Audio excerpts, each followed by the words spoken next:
দেখো না কেমন বরকত ছিল আমাদের জমানার ভিতরে। ছোটবেলা দেখছি বাঙ্গা করে ঘুমায়, কোনো চিন্তা নাই। বাতার বেড়া দিয়া, দরজা দিয়া, পাট করে দিয়া ঘরবাড়ি বানায়। বানাইছি কিনা? পাট করে দিয়া ঘরবাড়ি বানায়। প্রতি বছর বৈশাখ মাস, জ্যৈষ্ঠ মাসে আসলে মানুষের চৈত্র মাসে যখন ঝড় তুফান শুরু হয়, কাল বৈশাখী ঝড় তুফান শুরু হয়, মানুষের ঘর বাড়িগুলো হিলতে থাকে। ছোট বড় সবাই ঘরের ভিতরে লা ইলাহা ইল্লাল্লাহ, লা ইলাহা ইল্লাল্লাহ মুহাম্মাদুর রাসূলুল্লাহ। প্রতিটা ঘরের মানুষ আল্লাহর জিকির করতে থাকে। আল্লাহ তাআলা তুফানকে থামায় দেয়। দুস্তাবাব মানুষগুলো গরিব, কিন্তু মানুষের দিল হলো আখিরাতের দিকে। সুবহানাল্লাহ বলেন। কত সুন্দর। বিয়া করতে গেলে তখন কি কয়, বিয়া করতে গেলে দেখ মেয়েটা নামাজ পড়ে কিনা, জাতের মেয়ে কালো ভালো, নদীর জল ঘোলা ভালো। এটা আমাদের বাপ দাদারা কইছে না? সেখানে শুনছেন না এগুলা? জাতের মেয়ে কালো ভালো, নদীর জল ঘোলা ভালো। জাত কেমনে দেখবা? কয় দেখো মেয়েটা কোরআন পড়ে কিনা, মেয়েটা পর্দায় থাকে কিনা, তার মা নামাজ পড়ে কিনা, তার মা বেয়াদব কিনা।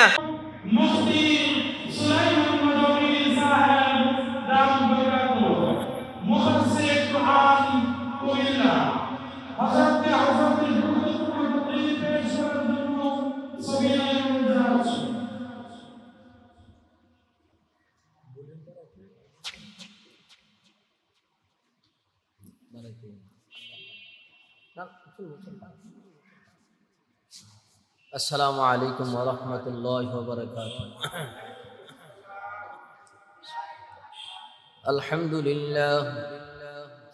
আলহামদুলিল্লাহ নাহমাদুহু ওয়া নাস্তাঈনুহু ওয়া নু'মিনু বিহি ওয়া নাতাওয়াক্কালু আলাইহি ওয়া নাউযু বিল্লাহি মিন শুরুরি আনফুসিনা ওয়া মিন সাইয়্যাতি আমালিনা। من يهده الله فلا مضل له ومن يضلله فلا هادي له ونشهد أن لا إله إلا الله وحده لا شريك له ونشهد أن سيدنا ومولانا محمدا عبده ورسوله أرسله الله بالحق بشيرا ونذيرا وداعيا إلى الله بإذنه وسراجا منيرا. أما بعد فأعوذ بالله من الشيطان الرجيم. بسم الله الرحمن الرحيم. إن في خلق السماوات والأرض واختلاف الليل والنهار لآيات لأولي الألباب الذين يذكرون الله قياما وقعودا وعلى جنوبهم ويتفكرون في خلق السماوات والأرض ربنا ما خلقت هذا باطلا سبحانك فقنا عذاب النار. وقال تعالى في شان حبيبه مخبرا وآمرا إن الله وملائكته يصلون على النبي يا أيها الذين آمنوا صلوا عليه وسلموا تسليما. اللهم صل على محمد النبي الأمي وعلى آله وسلموا تسليما. بلغ العلا بكماله كشف الدجى بجماله حسنت جميع خصاله صلوا عليه وآله. لا إله إلا الله، لا إله إلا الله، لا إله إلا الله، لا إله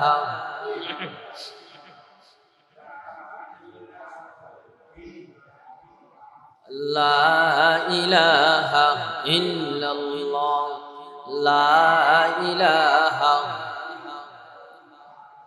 لا إله إلا الله، لا إله إلا الله، লা ইলাহা লা ইলাহা ইল্লাল্লাহ লা ইলাহা লা ইলাহা ইল্লাল্লাহ মুহাম্মাদুর রাসূলুল্লাহ সাল্লাল্লাহু তাআলা আলাইহি ওয়াসাল্লাম। আল্লাহ আল্লাহ আল্লাহ আল্লাহ আল্লাহ আল্লাহ আল্লাহ আল্লাহ।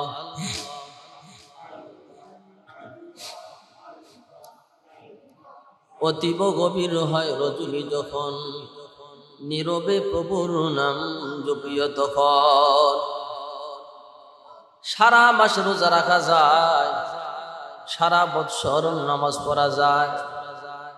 আল্লাহ বলেন বান্দা সারা দিন রোজা রাখবা, সারা বৎসর রোজা রাখবা, কিন্তু সারা জিন্দেগির রোজাগুলো একত্র করলে রমজানের একদিনের রোজার সমপরিমাণ সওয়াব হবে না।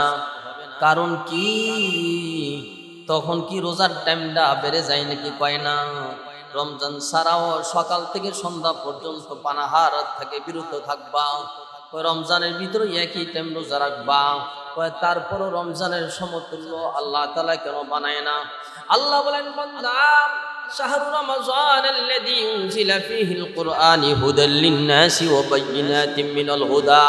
হে বান্দা, রমজান মাসের কারণে রমজানের দাম আমি আল্লাহর কাছে অনেক বেশি। এই বান্দা সারা জিন্দেগি রোজা রাখবা, কিন্তু রমজানের একদিন রোজার সমপরিমাণ সওয়াব আল্লাহ তাআলা তোমার আমলনামায় সারা জিন্দেগির সওয়াব এক পাল্লায় করলেও বরাবর হবে না। রমজানের রোজার দাম বেশি। ঠিক সারাদিন তাহাজ্জুদ, সারাদিন নফল নামাজ পড়বেন, সারাদিন আল্লাহকে ডাকবেন। আল্লাহ বলেন বান্দা যখন তুই আমারে ডাকবি তখন আমি আল্লাহর কাছে বড় মজা লাগে। যখন তুই আল্লাহরে ডাকবি তখন আমি ডাকের সারা দিই। ওয়াইজা দাআনি ওয়াইজা সাআলাকা আবদি। এই নবী তোমার কাছে যখন আমার কোনো বান্দা আমার ব্যাপারে প্রশ্ন করে আপনি বলেন আমি লগে লগে আমি আমার বান্দার সারা দিয়ে দিই। বলেন সুবহানাল্লাহ। তারপরও রাত্রে গভীরে সারা দিন ডাকলে যত সওয়াব হবে, রাত্রে গভীরে একটা ডাক দিলে এর চেয়ে বেশি সওয়াব হবে। অতীব গভীর হয় রজনী যখন, নীরবে প্রভুর নাম জপিও তখন। এ বান্দা যখন আনসিজনে ফল পাওয়া যায়, ফলের দাম বেড়ে যায়। ঠিক দুনিয়ার ভিতরে সব জবান যখন বন্ধ থাকে, মসজিদগুলোও মাঝে মাঝে তালা লাগাই দেয়। সারাদিন মসজিদ খোলা থাকে, রাত্রে আসার নামাজের পরে মসজিদগুলা তালা লাগাই দেয়। কেন গো? কয় নিরাপত্তা নাই, তখন মুসল্লি আসে না। আর যদি সারা রাত মুসল্লি আসে, এলাকার মানুষ সারা রাত মসজিদ খোলা রাখবে। বলেন কথাটা ঠিক কিনা? যেহেতু সারা রাত মুসল্লি আসে না, রাত্রে গভীর হইবা মুসল্লি ঘুমায় থাকে, চোর আসার সম্ভাবনা থাকে। এর জন্য মসজিদ তালা লাগাই দেয়, যাতে করে মসজিদের সামানা চুরি না হয়ে যায়। আল্লাহ বলেন বান্দা যখন দুনিয়ার মসজিদগুলোও তালা লাগাই দেয়, মুসল্লিরা ঘুমায় থাকে, সবার দরজাগুলো বন্ধ হয়ে যায়, তখন আমি মালিকুল মুলুক, আমি আল্লাহর দরজাটা আগের যারা বেশি খুলে দিই। আমার পয়গম্বর বলেন আলামিন মুস্তাগফিরিন ফাগফিরালাহ। আল্লাহ বলেন বান্দা সব দুনিয়ার দরজা যখন বন্ধ হয়ে যায়, রাজার দরজা বন্ধ হয়ে যায়, রানীর দরজা বন্ধ হয়ে যায়, বাবার দরজা বন্ধ হয়ে যায়, মার দরজা বন্ধ হয়ে যায়, বন্ধুকে ডাকলে বন্ধুর দরজাও তালা লাগানো থাকে, বাইকে ডাকলে বাইয়ের দরজা তালা লাগানো থাকে। মহান রব্বুল আলামিন বলেন আমার পয়গম্বর মানুষকে শোনায় দেন, ও দুনিয়ার মানুষ, ওই রাত গভীরে যখন সব দরজা বন্ধ থাকে, আমি আল্লাহ তাআলার দরজাটা আরো ভালো করে খুইলাম। আমার পয়গম্বর বলেন আল্লাহ তাআলা প্রথম ৭ আসমান ৭ জমিন আরশ আজিম থেকে আল্লাহ তাআলা নাইমা প্রথম আসমানে আইসা আমার বান্দাদেরকে আল্লাহ পয়গম্বর বলেন, তখন আল্লাহ তাআলা বান্দাদেরকে ডাকে আলামিন মুস্তাগফিরিন ফাগফিরালাহ। এই রাত গভীরে সবাই যখন ঘুমাই লইছে, এমন কোন পাপী বান্দা আছে, এমন কোন অসুবিধার বান্দা আছে কিনা, আমি আল্লাহরে আল্লাহ বলে ডাক দাও, আমার দরজার আগের থেকে ভালো করে খুলে দিলাম। বান্দা এখন আমার ডাক দিতে দেরি হবে, আমি তোমার ডাকের সাড়া দিয়া গুনাহ খাতা মাফ করতে 1 সেকেন্ড দেরি হবে না। বলেন সুবহানাল্লাহ। রাত্রে গভীরে আল্লাহকে ডাকলে বড় মজা লাগে। একদম রাতে আপনার ঘরেও যে রুমে আপনি ঘুমান, একলা যদি আপনি ঘুমান আর আপনি দরজা তালা লাগানো থাকে আর অন্ধকার থাকে, হঠাৎ করে মরণের কথা খেয়াল হয়, যত বড় গুনাহগার হোক তখন দেখবেন হালকা অন্ধকার, কেউ নাই, একা একা, পাঁচতলা বিল্ডিং, পুরা বিল্ডিং এ সমস্ত রুমগুলা, একটা মানুষ নাই, আপনি একা দুতলায় তিনতলায় এক কোনায় ঘুমিয়ে আছেন। হঠাৎ করে মনে হলো যদি আমি মারা যাই, দেখবেন হঠাৎ করে আপনার চোখের কোনা দিয়ে পানি চলে আসবে আল্লাহর ভয়ে। আল্লাহ রাসূল বলেন রাজুলুন যাকারাল্লাহ খালিয়ান ফাফাজাত আইনা, ওই যে রাতের অন্ধকারে একা একা হালকা চোখ দিয়ে পানি বের হবে, চোখ বের দিয়ে পানি বের হওয়ার আগে আল্লাহ তার বান্দার গুনাহ মাফ করে দেয়। এজন্য কবি বলেন অতীব গভীর হয় রজনী যখন, নীরবে প্রভুর নাম জপিও তখন। এই যখন থেকে রাত্রে গভীরে আল্লাহকে ডাকা বন্ধ হয়ে গেছে, তো আমাদের জমিন থেকে আল্লাহ রিজিক উঠাই নিছে, বরকত উঠাই নিছে। এখন আর রাত্রে গভীরে মানুষ আল্লাহরে ডাকে না। রাত্র যত গভীর হয় এত আকাম হয় বিভিন্ন ক্লাবে। আর এখন তো মানুষের প্রতিটা ঘরে ঘরে, প্রতিটা তালায়, প্রতিটা ফ্ল্যাটে, প্রতিটা রুমে রুমে ক্যাসিনো বানিয়ে নিছে মোবাইলের মাধ্যমে। যত রাত গভীর হয় এত আল্লাহর নাফরমানি শুরু হয়। এর জন্য খানার ভিতরে বরকত নাই, বন্ধুর ভিতরে বন্ধুত্ব নাই, মার ভিতরে মমতা নাই, বাবার ভিতরে দয়া নাই, খানার ভিতরে বরকত নাই। আল্লাহ বলেন যেই ঘরে যেই মাটিতে আমার নাম থাকবে না সেখানে আমি বরকত রাখবো না। খানা খাবি তো এই খানার ভিতরে শক্তির পরিবর্তে যত খাবি এত অসুবিধা হবে। দেখেন না এখন মানুষে গরুর গোশ খায়, কয়েকদিন খাওয়ার পরে ডাক্তার বলে খাবি না, এরপরে বলে ভাত খাবি না, তো তরকারি খাবি না, ডিম খাবি না, তো ডায়াবেটিস হইব। আরে কয়নি ঠিক আল্লাহ বরকত উঠাইনি। আর যে কয়েকটা বুড়া মানুষ এদেরকে জিজ্ঞাসা করেন, আমরা ছোটবেলা আপনি কয়টা ভাত খান? আমাদের দাদাদেরকে দেখছি এক ভল, আমরা বলতাম হানকি গ্রাম্য ভাষায়, দেখছেন না আপনারা? একজন এক ভল সকালবেলা পান্তা ভাত খাইছে শুধু কাঁচা মরিচ দিয়া, আবার দুপুরে খাইলে 1 কেজি একজনে শাক দিয়া, রাত্রেবেলা আবার ডাল দিয়া, একজনে 1 কেজি 2 কেজি চাউলের ভাত খেয়ে ফেলে।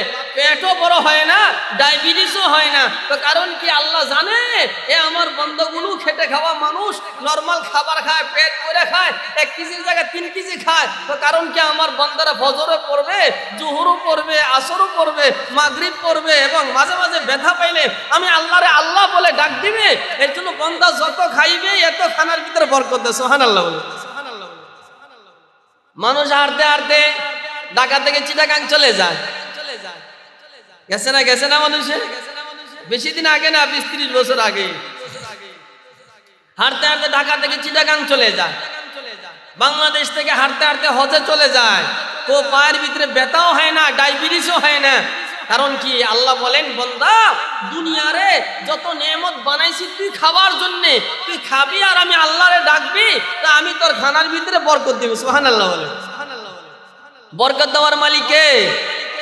শান্তি দেওয়ার মালিক কে? ও পড়ছেন না আপনারা? সকালবেলা আর ধনী রে তুই ফকির সন্ধ্যাবেলা, সকালবেলার ধনী রে তুই ফকির সন্ধ্যাবেলা, নদীর পার ভেঙ্গে ও পার ঘরে এই তো নদীর খেলা, সকাল বেলার ধনী রে তুই ফকির সন্ধ্যাবেলা। আল্লাহ বলেন আমি শান্তিকে অশান্তি, অশান্তিকে শান্তি, ধনীকে গরিব, গরিবকে ধনী।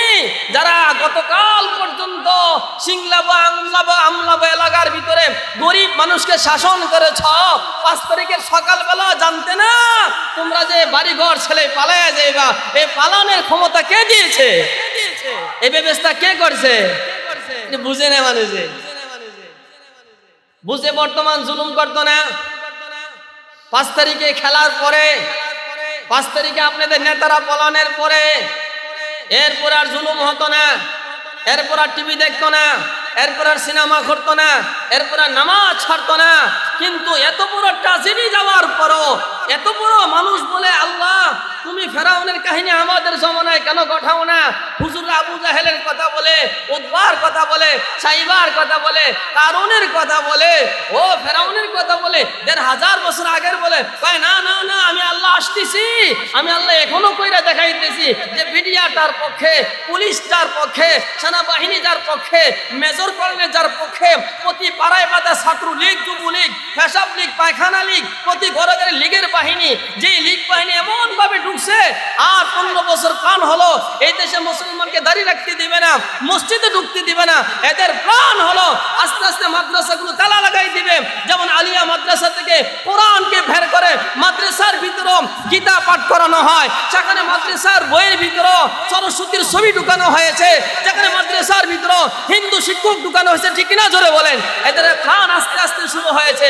তারা বলেন আল্লাহর জমিন থেকে দিন উঠাই দিবি। আল্লাহ বলেন আমি আসতেছি আসতেছি আসতেছি, এমন একটা ঝাটকা দিব যেমন সারা 1 মাস 2 মাস ঘরওয়ালা ঘর বাড়িতে না থাকার কারণে মাকড়াসা পুরা রোম ঝাড়পাড়, একদম পুরা মাকড়াসায় একদম সব পুরা ঘর ঢেকে ফেলাইছে। এনটা ঘর বানাও, এনটা ঘর বানা। 1 মাস 2 মাস পরে বাড়িওয়ালা যখন ঘরে আসে, আয়সা একটা লাঠি নিয়ে এদিকে ছু মারে, ওইদিকে ছু মারে, সব শেষ করে ফেলায়। আল্লাহ বলেন দুনিয়ার মাকড়াসার জাল যেমন একটা মানুষের কাছে হালকা মনে হয়, আমি আল্লাহর কাছে এদের মক্করবাজি, এদের প্রাণ এর চেয়ে আরো বেশি হালকা। সুবহানাল্লাহ বলে। কেউ কল্পনা করতে পারছে? কেউ কল্পনা করতে পারে নাই। এ সব সাজানের মালিক কে? এরপরও যদি সিঙ্গাপুর মানুষে নামাজ ছাড়ে, এরপরও যদি চাঁদাবাজি করে, এরপরও যদি এরা এই সমস্ত আমিররা নেতারা পালনের পরও যদি নতুন করে নেতা সংস্কার হয়, তারা আবার চাঁদাবাজির নামে জুলুম শুরু করে, খোদার কসম করে বলি দুনিয়াতেও যদি তোমাদের বিচার না হয়, কিয়ামতের ময়দানে তোমাদেরকে আল্লাহ বিচার করবে। ঠিক কিনা জোরে বলে? করবে, বোঝা দরকার। এরপরও মানুষ বুঝে না। মানুষ মনে করে যে আল্লাহর যে ক্ষমতা বেশি পাইছি, ওমরে পাঠাইছে আবু জাহেল, যা ওমর যা, এ মুহাম্মদ রে জবাই করে দিয়া।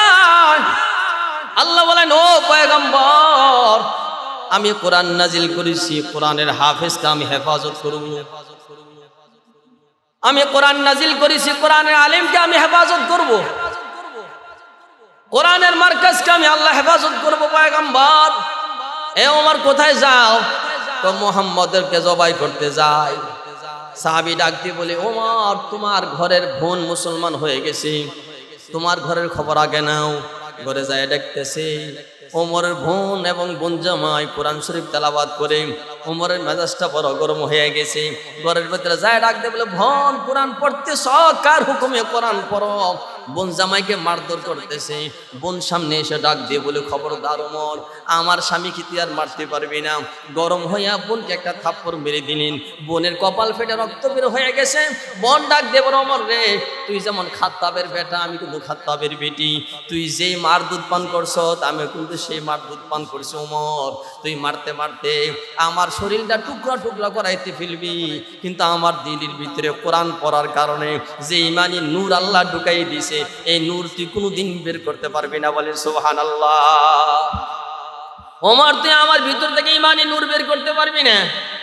ওমরের দিলটা বড় নরম হয়ে গেছে। ডাক দিয়ে বলে, বোন রে, কেমন কোরআন পড়ছো, আমার কোরআনওয়ালা পয়গম্বরের কাছে নিয়ে যাও। সুবহানাল্লাহ বলেন।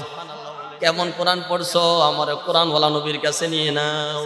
ওমরের বোন ওমরে কোরআনওয়ালা নবীর কাছে নিয়ে যায়। ওমরের তলোয়ার ছিল উপরে, তলোয়ারটা নিচে রাইখা যাইতেছে যাইতেছে যাইতেছে পয়গম্বরের কাছে। ইয়া রাসূলুল্লাহ, তলোয়ার নিয়ে আসছিলাম আপনাকে জবাই করার জন্য, কিন্তু আমার বোনের জবানে কোরআন শরীফ শুইনা আমার দিলটা বড় সাফ হয়ে গেছে। আপনি আমারে পড়ায় দেন লা ইলাহা ইল্লাল্লাহু मुहम्मदुर रसूलुल्लाह।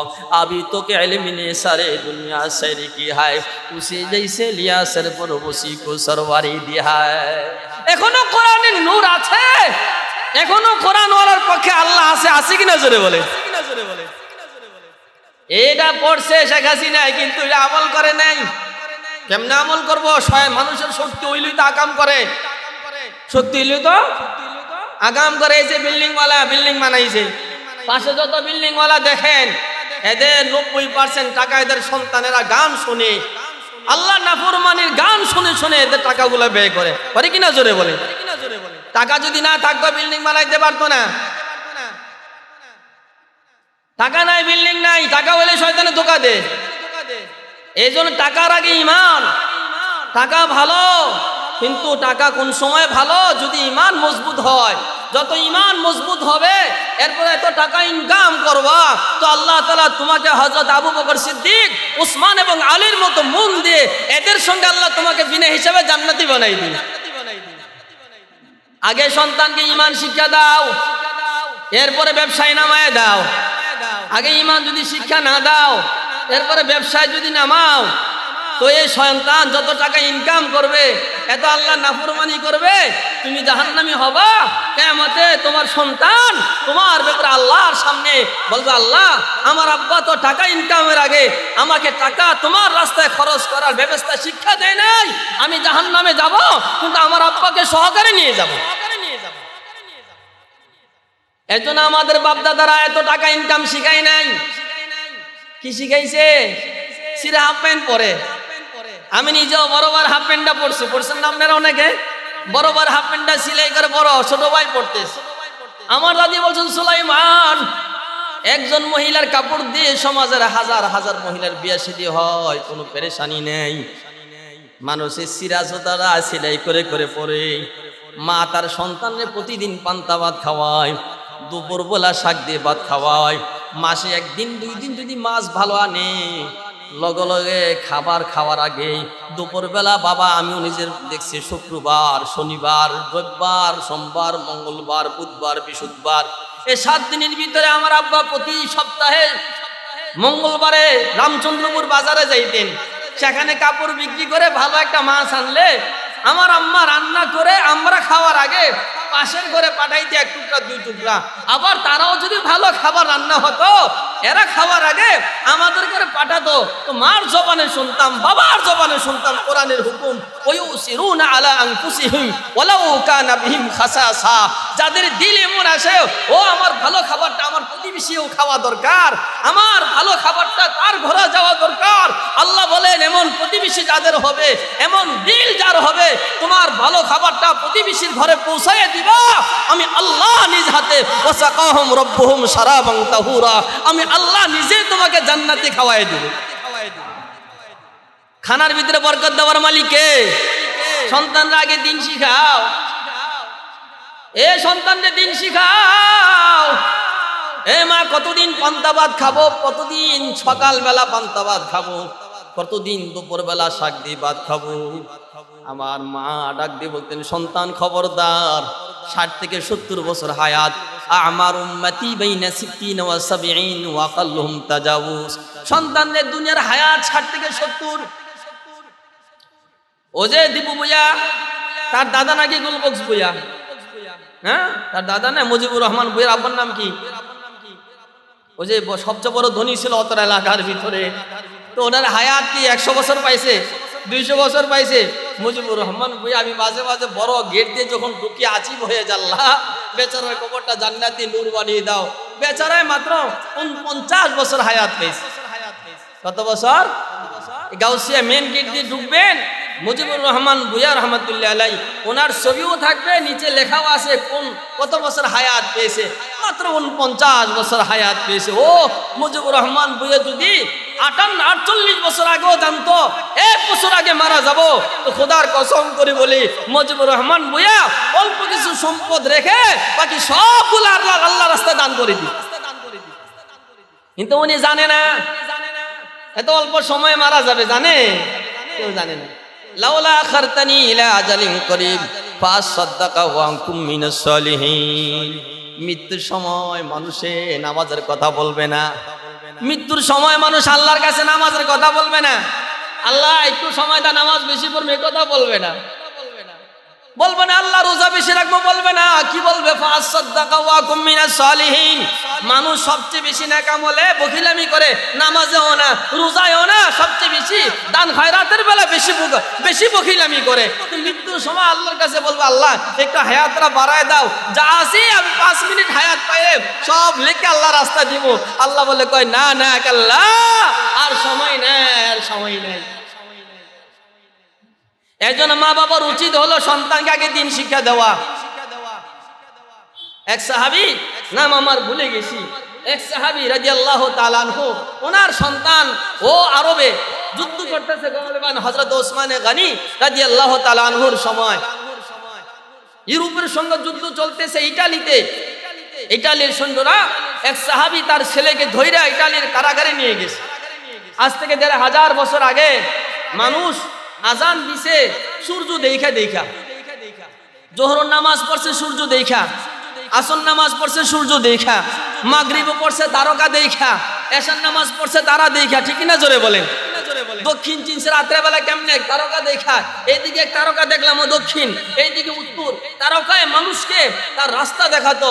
ওই যে সমুদ্রের ভিতরে চলাফেরা করছে মানুষ, গভীর সমুদ্রে কেমনে চলাফেরা করছে, আমি উত্তরে যাব না দক্ষিণে যাব, আরবে যাব না ইরানে যাব, আফ্রিকায় যাব না হিন্দুস্তানে যাব, সমুদ্রের রাস্তা কে দেখালেন? তো আমি তারকা রাজি দেখে দেখে মানুষকে পথ চলা রাস্তা করে দিয়েছি।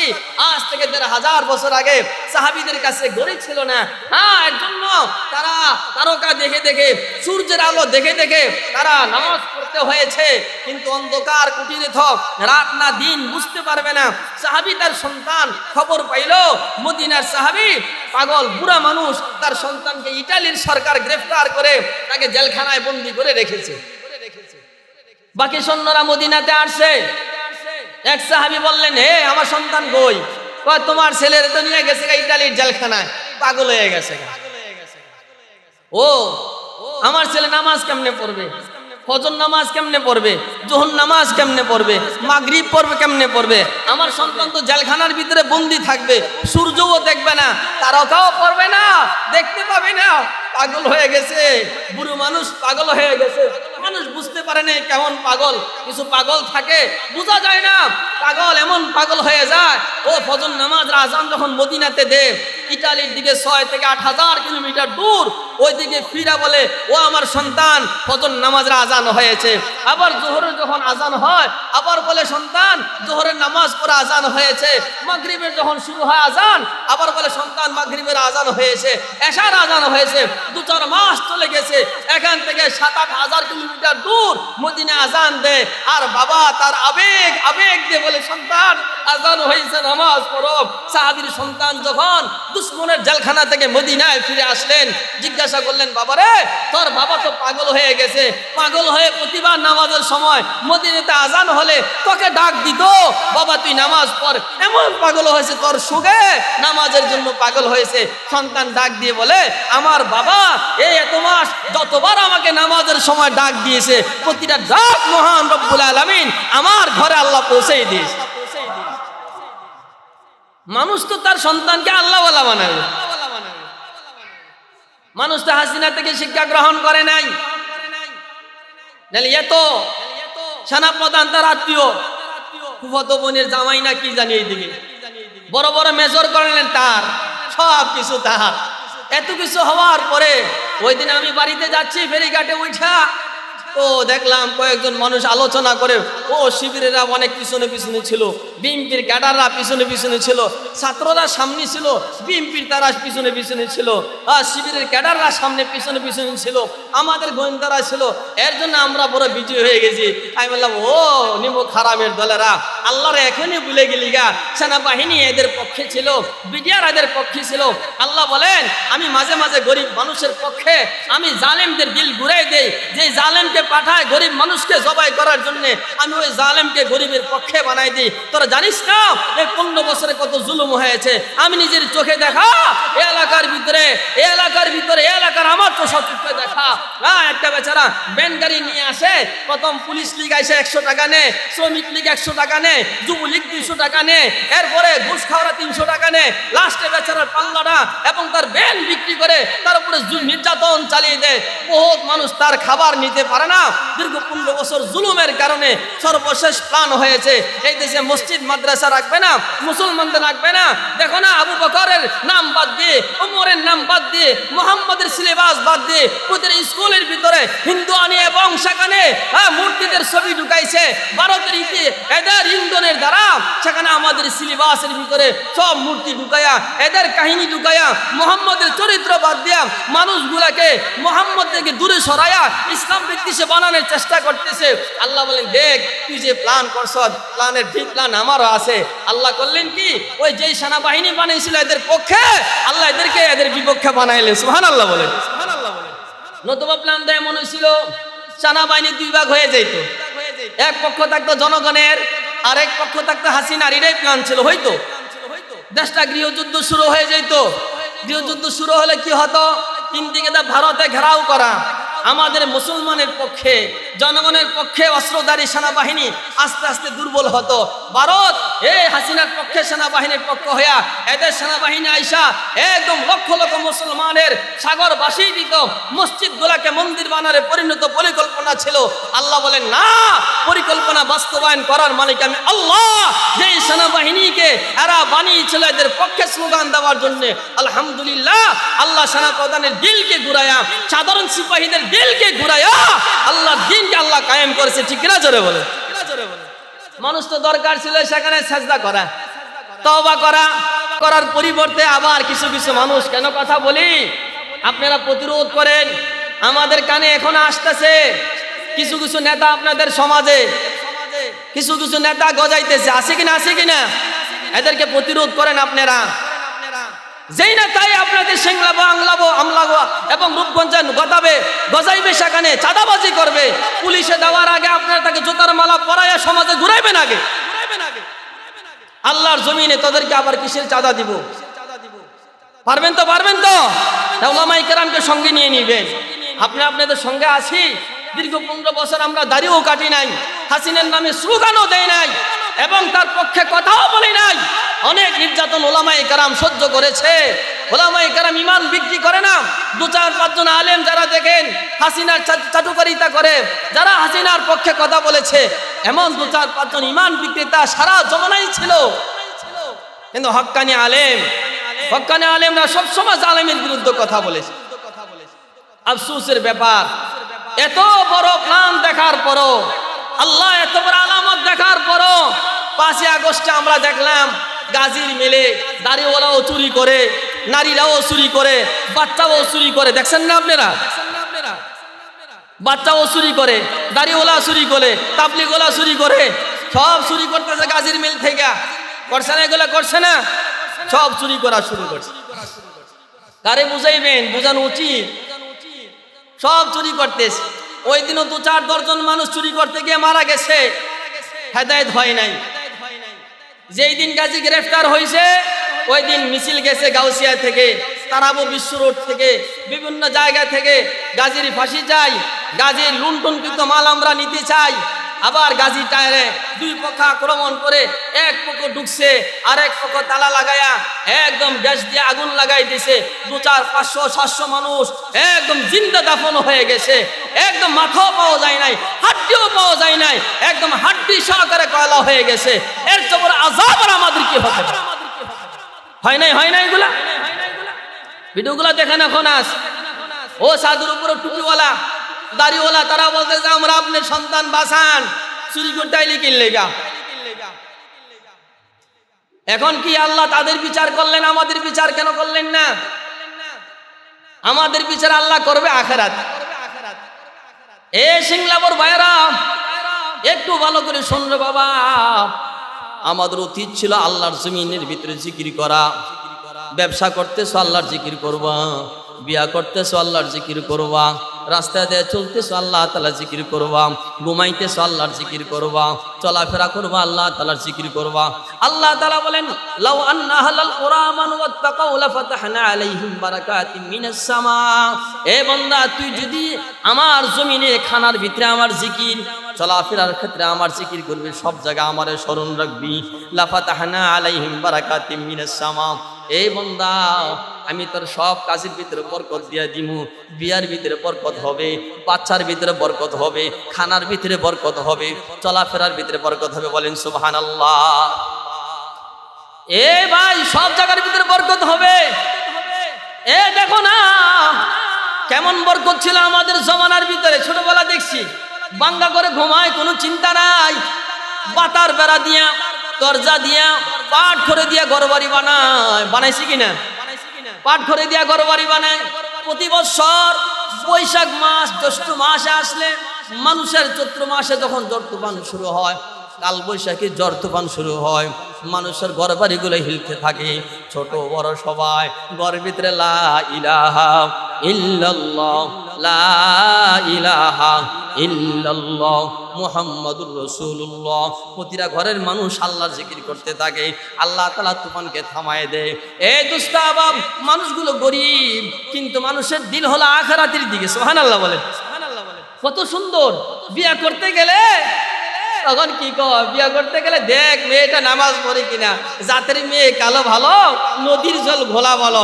এটা আমাদের বাপ দাদারা কইছে না? সেখানে শুনছেন না এগুলা? জাতের মেয়ে কালো ভালো, নদীর জল ঘোলা ভালো। জাত কেমনে দেখবা? কয় দেখো মেয়েটা কোরআন পড়ে কিনা, মেয়েটা পর্দায় থাকে কিনা, তার মা নামাজ পড়ে কিনা, তার মা বেয়াদব কিনা। এর জন্য মা বেয়াদব ভালো হয় তো সন্তান ভালো হবে, তার মেয়েও ভালো হবে। কারণ কি, মা যখন নামাজে দাঁড়ায়, সন্তান নামাজে দাঁড়ায়, মা বলে সুবহানাল্লাহ। 1.5 বছরের বাচ্চা সুবহানাল্লাহ বলতে পারে না, ঠোঁট নাড়ায়, ঠোঁট নাড়ায়, ঠোঁট নাড়ায়।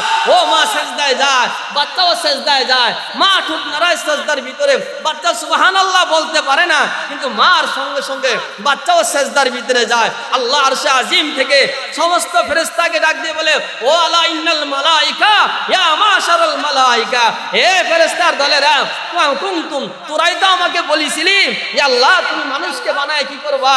দেখ আমার বান্দি নামাজে দাঁড়াইছে, তার ছোট্ট শিশু নামাজে দাঁড়াইছে। দেখ আমি এর জন্য আদমকে পাঠাইছিলাম। আমার বান্দি যখন নামাজে দাঁড়ায়, তার ছোট্ট বাচ্চাও নামাজে দাঁড়ায়।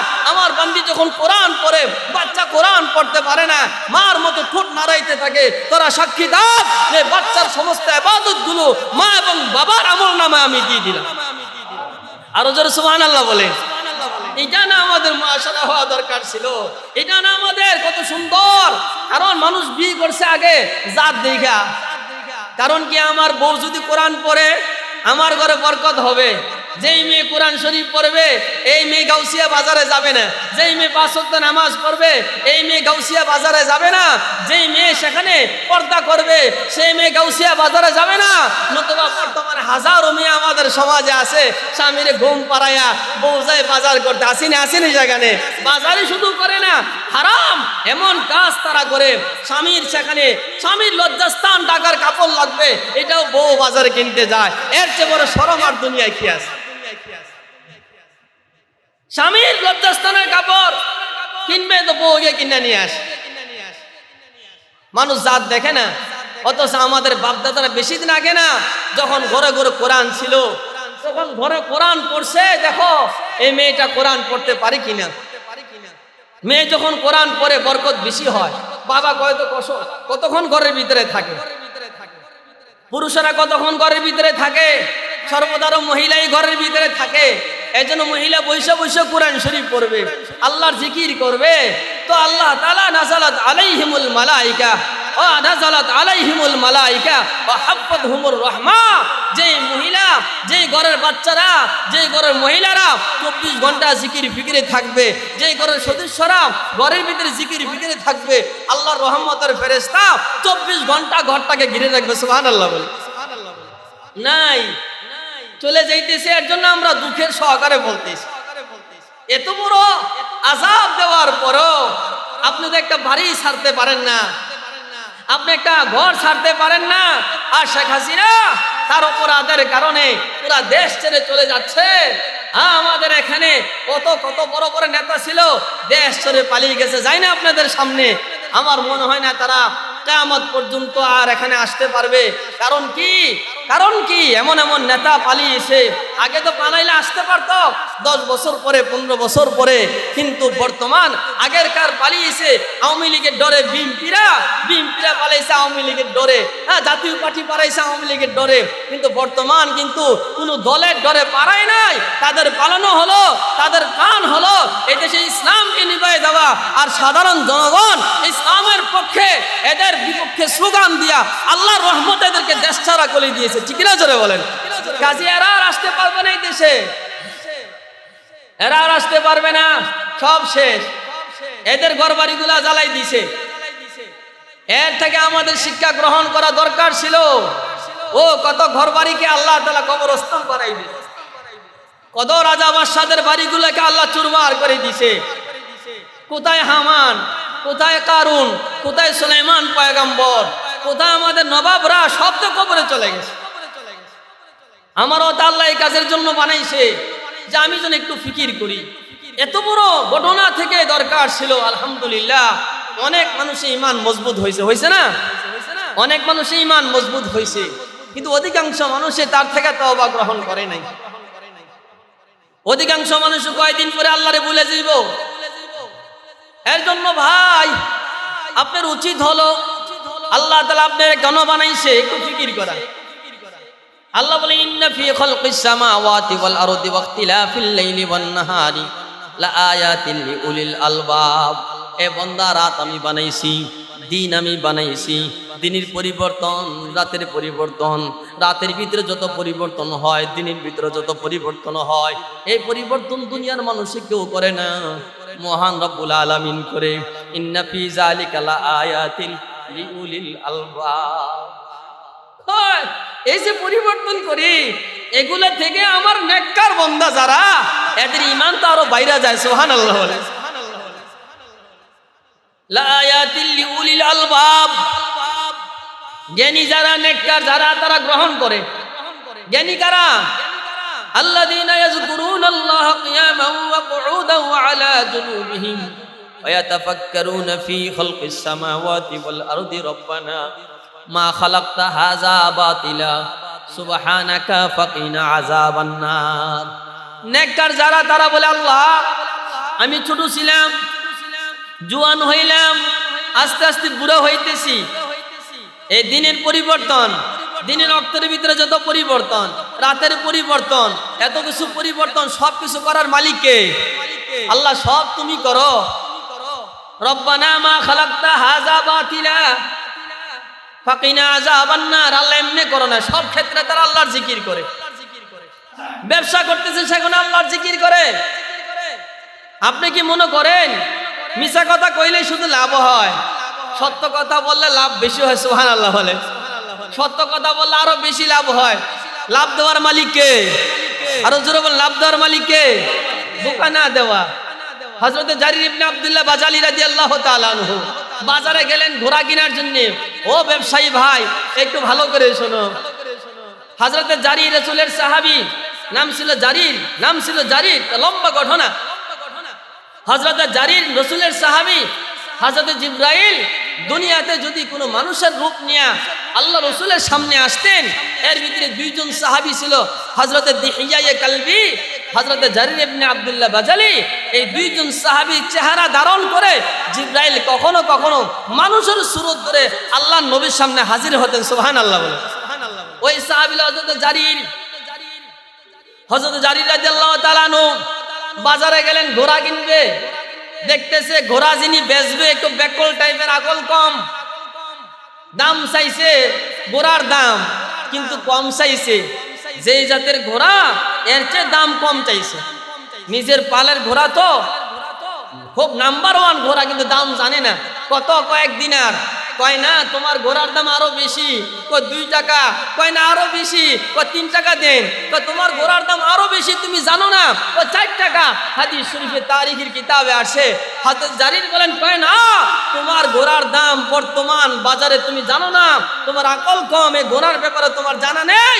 এই ঘোড়া বর্তমান বাজার রেট 8 টাকা। সুবহানাল্লাহ বলেন। চলো, তোমাকে ধোঁকা দেওয়া যাবে না, তুমি অবুঝ হতে পারো, আমি তো আল্লাহর দরবারে হাজিরা দেওয়া লাগবে। কিয়ামতের ময়দানে মুহাম্মদ রাসূলুল্লাহর সঙ্গে জান্নাতে যাওয়া লাগবে, ধোঁকা দেওয়া যাবে না। তোমার ঘোড়াটা আমি 8 টাকা দিয়ে কিনলাম, এখন ঘোড়ার ভিতরে বরকত দেওয়ার মালিক কে? জোরে বলেন কে? সঠিকভাবে করেন না। আত-তাজুরু সুদুকু মা'আন নাবিয়্যিনা ওয়াস-সিদ্দীকিনা ওয়াশ-শুহাদা ওয়াস-সালিহিন। আল্লাহ বলেন সঠিক যদি ব্যবসা করো, সত্য কথা বলে ব্যবসা করো, ধোঁকাবাজি না করো, আত-তাজুরু সুদুক, আমার এই সত্যবাদী ব্যবসায়ী যারা ধোঁকা না দিয়ে ব্যবসা করবে এদেরকে আমার নবীর সঙ্গে বিনা হিসাবে জান্নাতি বানাবো। সুবহানাল্লাহ। অনেক লাইন তো আছে, যেই লাইনে যাবেন সেখানে আল্লাহরে রাজি খুশি করবেন। ঘুমাইবেন সেখানেও আল্লাহ খুশি। আর সবই তো বাথরুমে যাইবেন সেখানেও আল্লাহ খুশি। কেমনে বাথরুমে যাইবা? তো বাম্পা দিবা, বাম্পা দেওয়ার আগে আল্লাহর কাছে দোয়া করবা, আল্লাহুম্মা ইন্নী আউযু বিকা মিনাল খুবুসি ওয়াল খাবাইস। সুবহানাল্লাহ বলেন। ও আমার নবী তো এমন সুন্দর নবী ছিলেন। একটা মানুষ বাথরুম কেমনে করবে, কেমনে বাথরুমে গেলে আল্লাহর জিকির হবে সেটাও শিখাই দিলেন। বাথরুম থেকে আসার পরে দোয়া করা, আলহামদুলিল্লাহিল্লাযী আযহাবা আন্নিল আযা ওয়া আফানি। যদি আরবি বলতে না পারো শুধু এতটুকু বলো, ও আল্লাহ তোমার রহমতে আমি বাথরুম আমার ক্লিয়ার হয়েছে। কত মানুষের পেশাব হয় না, কত মানুষের পায়খানা হয় না, কত মানুষ পায়খানাতে আযাবে ভুগতেছে, আল্লাহ তোমার দয়ায় আমি পায়খানা করতে পেরেছি। সুবহানাল্লাহ বলেন। এই যে বাথরুমে যাওয়ার পরও নেকামল হইতেছে, সব জায়গায় আল্লাহর জিকির করো।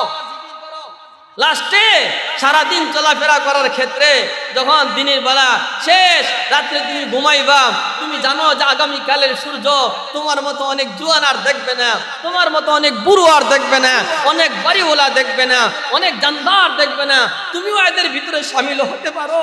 অনেক আগামীকাল সূর্য অনেক মানুষের জন্য এ রাত্রে সব নিভে যাবে, তার নাম মসজিদের মাইকে আওয়াজ আসবে, আমারও আসতে পারে। হঠাৎ করে রাত্রে ঘুমানোর সময় রাসূল বলেন, উম্মত রাত্রে ঘুমানোর সময় একটু দোয়া কর, আল্লাহুম্মা বিইসমিকা আমুতু ওয়া আহইয়া।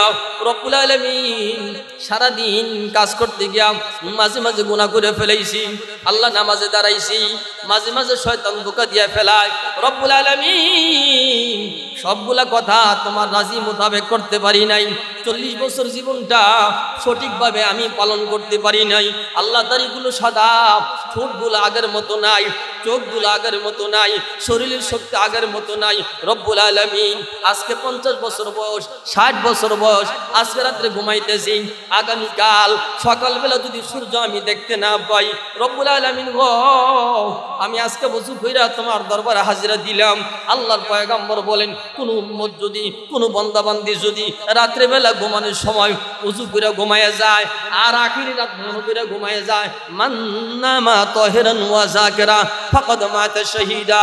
ও বান্দাবান্দি রে, রাত্রে যখন ঘুমাইবি একটু ওযু করে ঘুমায়া যাবি, জিকির করতে করতে ঘুমায়া যাবি, মনে মনে ভাববি আজকে রাতটা যদি আমার জীবনের শেষ রাত হয়ে যায়, দেখবারে এই দিলটা তোমার নরম হয়ে গেছে, মন দিয়া তোমার দোয়া বের হইতে থাকবে, আল্লাহুম্মা বিসমিকা আমুতু ওয়া আহইয়া।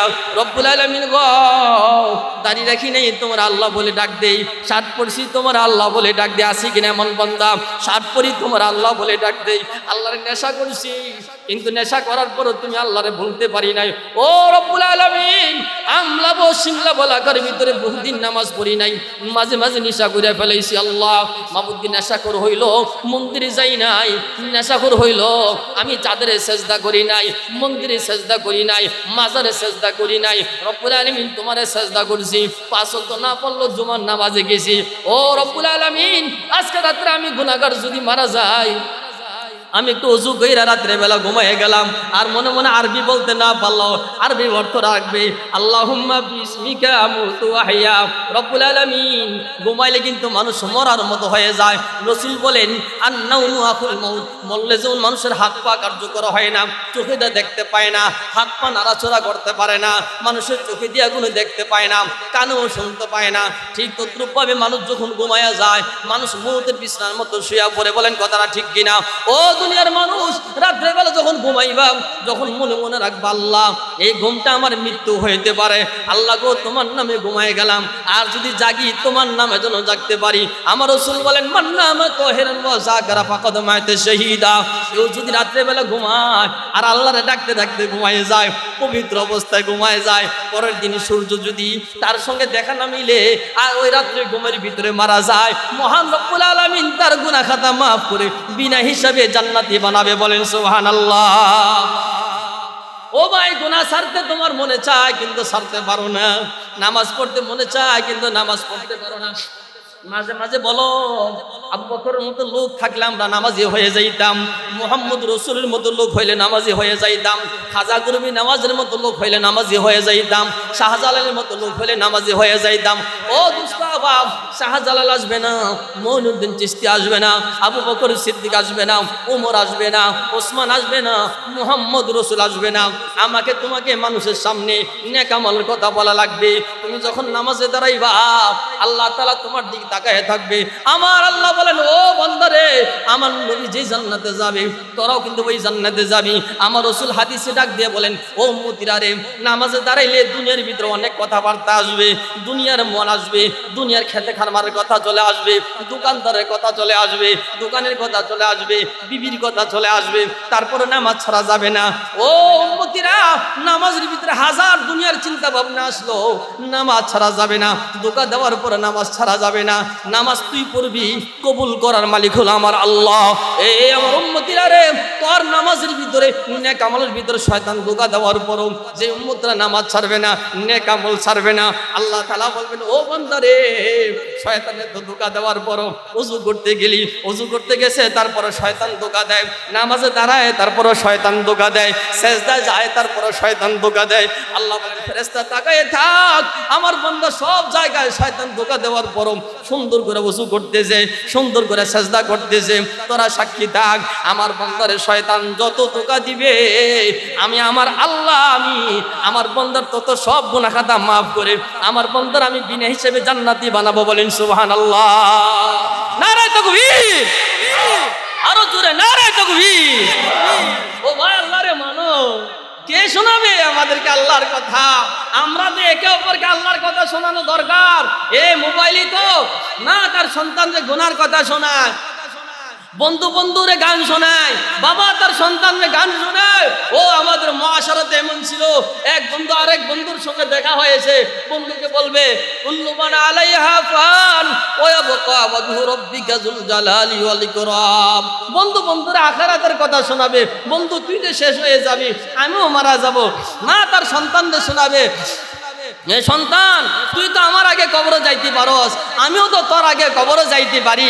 বাবা তার সন্তানরে শোনাবে, ও বাবা আমিও তো তোর আগে কবরে যাইতে পারি, তুই তো আমার আগে কবরে যাইতে পারস। হ্যাঁ, নসিহত করে যাওয়া, বাবা খবরদার তুই যদি আমার পরে বেঁচে থাকিস প্রতিদিন নেক আমল করে আমার জন্য দোয়া করবি। বন্ধু বন্ধুরে বলবে, বন্ধু আমি যদি তোর আগে কবরে চলে যাই তো তুই প্রতিদিন নামাজ পড়ে নেক আমল করে মানুষ যদি তুই একটা দান করবি, বলবে আল্লাহ আমার বন্ধুর কবরে পৌঁছায় দাও। কেউ তোরে গালি দিছে, তুই তারা সান্ত্বনার বাণী শোনাই দিবি, রাগটা কন্ট্রোল করবি, আল্লাহ আমার বাবার কবরে পৌঁছায় দাও। এইভাবে যখন একজনে আরেকজনকে নসিহত করবে, রাজুলানে তাহাব্বা ফিল্লাহ ইজতামা আলা যালিকা ওয়া তাফাররাকা আলাইহি, এই দুই বন্ধুকে, দুই বাপ মাকে, দুই সন্তানকে যারা এই সমস্ত চলাফেরাতে বন্ধুত্ব করবে, আত্মীয়তা করবে, আল্লাহ দুজনকে বিনা হিসেবে জান্নাতি বানাবে। সুবহানাল্লাহ, সুবহানাল্লাহ। এমন একটা পরিবেশনা করবো তো ইনশাআল্লাহ, চেষ্টা করবো তো ইনশাআল্লাহ। একটু চেষ্টা করা, চেষ্টা করলে মানুষ বেঁচে যায়, চেষ্টা না করলে তো সব শেষ। যারা চেষ্টা করে কিছু হলো বাঁচবেন, কিছু হলো বাঁচবেন। আমরা চেষ্টা করছি, আবু বকরের মতো হইতে পারি নাই, ওমরের মতো হইতে পারি নাই, উসমানের মতো হইতে পারি নাই। চেষ্টার কারণে জীবনের শুরু লগ্ন থেকে এই পর্যন্ত ইচ্ছা করে নামাজ ছাড়ি নাই, ইচ্ছাকৃতভাবে কোনোদিন দাড়িও কাটি নাই, মদের সামনেও যাই নাই, জিনার সামনেও যাই নাই, আকামও করি নাই, মিথ্যা তো বলি না। হ্যাঁ, চেষ্টার ফলে দিল যদি এদের মতো নাও হয়, আল্লাহর দরবারে বলতে পারবো আল্লাহ, আল্লাহ सूरत लेकर आया हो, हकीकत उसको तू कर दे। रब्बुल आलमीन তোমার পয়গম্বরের সাহাবায়ে کرام নেককারদের চেহারা ধারণ করে এদের রূপ নিয়ে সিবগাত আল্লাহ তোমার হাবিবের সুন্নতের নূর এবং এদের লেবাস নিয়ে দুনিয়া চলাফেরা করেছে। আল্লাহ তুমি মাফ করে দে। আল্লাহ রাসূল বলেন বহুত মানুষকে মান তাশাব্বাহা বিকওমিন ফাহুয়া মিনহুম, আল্লাহ কোটি মানুষকে শুধু আমার সুন্নতের লেবাসের কারণে আমার মতো চলাফেরা কারণে তার হাকিকত যদিও শয়তান ধোঁকা দিয়েছে কিন্তু আমার মতো চলাফেরা করার কারণে আল্লাহ এদেরকে বিনা হিসাবে জান্নাতি বানায়। পারবো তো ইনশাআল্লাহ? এই দাড়ি আল্লাহর দরবারে সাক্ষী দিবে, মানুষজনের ছোট মনে না করে। এই পাগড়ি আল্লাহর দরবারে সাক্ষী দিবে, এই টুপি আল্লাহর দরবারে সাক্ষী দিবে, এই পাঞ্জাবি আল্লাহর দরবারে সাক্ষী দিবে, এই কান আল্লাহর দরবারে সাক্ষী দিবে। এই রাস্তাঘাটে চলাফেরা করার সময় যারা জিকির করে করে যায় আল্লাহর দরবারে সাক্ষী হবে গাছগুলো, এই বিল্ডিংগুলো, ছোট ছোট দুবরা গাছগুলো, সমস্ত পাখালিগুলো যুবক যদি জিকির করে করে যায় আল্লাহর দরবারে আল্লাহ হাজারো যুবক হাজারো মানুষ তো মোবাইলে গান শুনতে শুনতে গেছে কিন্তু তোমার এই পাগল গরিব মানুষ রিক্সা চালাইছে কিন্তু জিকির করতে করতে গেছে। আল্লাহ তুমি মাফ করো না। আল্লাহ এদের সাক্ষী শুনে তাকে আল্লাহ বিনা হিসাবে জান্নাতি নসিব করে দিবে। পারবো তো ইনশাআল্লাহ? একটু মেজাজ পাল্টান। এত বড় ঘটনা আল্লাহ বছরে 1 বছরে 2 বছরে করে না, 100 বছরে 200 বছরে করে না, 1000 বছরের ভিতরে 2-1টা ঘটনা করায়। যেমন হাসিনার ঘটনা, তার সঙ্গপঙ্গ সহকারে সবার বিচার করেছে। আগামীকাল যেন হাসিনার মতো এমন কেউ না হয়। আগামীকাল যেন সুদখোররা এইভাবে এই দেশের হালাল তো বিনষ্ট না করে। আগামীকাল যেন নেতা বেতারা আবার বিএনপি আসুক আর জাতীয় পার্টি আসুক, তারাও তো দলে দলে বিভিন্ন গোষ্ঠীতে বসবাস হয়ে গরিব মানুষকে তারা এইভাবে নির্যাতন না করে, এইভাবে আমার বন্দার উপরে জুলুম না করে। যদিও আমি হাসিনাকে বিচার করছি, সবার বিচার করি নাই। ভাইয়ের বিচার করবে, বাবার বিচার করবে। ভাই কোনো ভাইকে কোরআন পড়ায় নাই। অনেক মানুষ আছে বোনের হক দেয় না, আছে কিনা প্রতিবেশীর হক দেয় না। আল্লাহ এদের বিচারও করবে। যারা তার সন্তানকে গান শোনায়, যারা তার সন্তানকে ফজর নামাজে ডাকে না, যারা তার বন্ধুকে ফজরে ডাকে না, বন্ধুকে দিনের আখিরাতের পথে ডাকে না, আল্লাহ তাদের হাসিনার মতো বিচার করবে। আল্লাহ তাআলা তো হাসিনার বিচার রাখবে আখিরাতে, আমার আপনার বিচারও হবে। এজন্য আমাদের তওবা করা উচিত। এত বড় ঘটনা আল্লাহ 1000 বছরে 2টা ঘটায় থাকে। এত বড় শিক্ষা 2টা ঘটায় থাকে। 200-500 মানুষ গাজীর টায়ার মেলে মরে একদম ছাই হয়ে গেছে। তো পৃথিবীতে একটা ঘটনা দেখান তো এখনে নাই। চুরি করতে গেছে সব পুরে সারখার হয়ে গেছে। গাজীর মাল তো হারাম মাল। জানেন গাজী যত মাল ইনকাম করেছে গরিব মানুষের জায়গা দখল করে।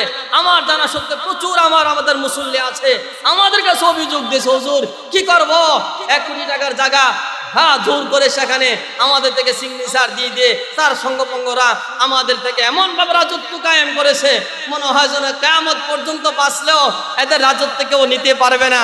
রাজত্ব দেওয়ার মালিক আল্লাহ, রাজত্ব নেওয়ার মালিক আল্লাহ। ঠিক কিনা জোরে বলেন? এটা মানুষের বোঝা উচিত। সেখানে আমরা যেন কারোর উপরে জুলুম না করি। যারা বাড়িওয়ালা আছেন আপনাদের কাছে আমরা বলবো, আপনারা পুরা বাড়ির ভিতরে মনিটরিং করবেন। আপনার এখানে কতগুলো ভাড়াটিয়া থাকে, যদি দেখেন যে আপনার এখানে একজন নামাজি ভাড়াটিয়া আছে, তারে 500 টাকা কমায় দিবেন। ও ভাই তুই নামাজ পড়স, আমারে 500 টাকা কম দিবি। তুই গান শুনিস না, 500 টাকা কম দিবি। যাতে করে তুমি 500 টাকা কম নিলে আল্লাহ খুশি হবে। কিন্তু বরকত দেওয়ার মালিক আল্লাহ। আল্লাহ বলে তুই আমার বান্দাকে নামাজে উদ্বুদ্ধ করার জন্য 500 টাকা কম নিলি, আমি আল্লাহ তোরা দুনিয়াতে 5 লক্ষ টাকা দিয়ে দেবো। দেওয়ার মালিক কে? এইভাবে মানুষকে নামাজের দিকে উদ্বুদ্ধ করেন, নামাজিদেরকে বাড়ানোর চেষ্টা করেন। ও ভাই নামাজ ছাড়া আমাদের কোনো উপায় নাই।